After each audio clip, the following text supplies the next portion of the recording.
সোমবার সকালে নড়াইল সদর উপজেলায় আধিপত্য বিস্তারের জেরে সিংহশোলপুর ইউনিয়নের সাবেক চেয়ারম্যান খায়রের গ্রুপ এবং খলিল গ্রুপের সংঘর্ষ বাধে। এতে বড়কুলা গ্রামের খলিল শেখ, তার ছেলে তাহাজ্জুদ শেখ সহ উভয় পক্ষের 4 জন নিহত হন। তাছাড়া অন্তত 60 থেকে 8টি ঘরে অগ্নিসংযোগ এবং 6 জন গুরুতর আহত হয়েছেন। এরা 3 ভাই ডাইরেক্ট গুলি করছে 20 রাউন্ডের উপরে এবং লাশের পেটে এখনো গুলি আছে। সেনাবাহিনী ডাইরেক্ট গুলি পাইছে। গ্যাঞ্জাম করে আমার চাচারে মেরে ফেলেছে, চাচতো ভাই তাহাজুদ তাকে মেরে ফেলাইছে, ফেরদাও আগে যে শুনতে কি হচ্ছে তাকেও মেরে ফেলাইছে। খলিল কাকার মেজর ছেলের নাম রুবেল শেখ, তাকে মানে যেমনভাবে জখম করছে সে 90% বাঁচবে না। অপরাধীদের দ্রুত সময়ের মধ্যে দৃষ্টান্তমূলক শাস্তির দাবি জানান এলাকাবাসী ও পরিবারের সদস্যরা।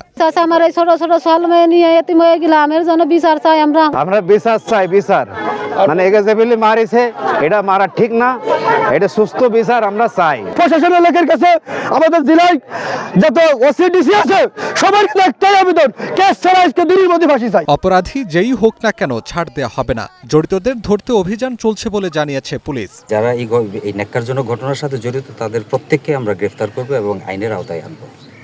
অপরাধী সে যেই হোক, সে যে কোনো দল মত বা ধর্মের যে কেউই হোক, এখানে অপরাধীকে আমরা শুধু অপরাধী হিসেবেই দেখব এবং সে আমাদের আইনের হাত থেকে ছাড়া পাবে না। আমরা অভিযান জোরদার করছি। পুরো এলাকায় থমথমে পরিস্থিতি বিরাজ করছে। মোতায়েন করা হয়েছে অতিরিক্ত পুলিশ। আফরাদ জমিন, গ্রিন নিউজ ডেস্ক।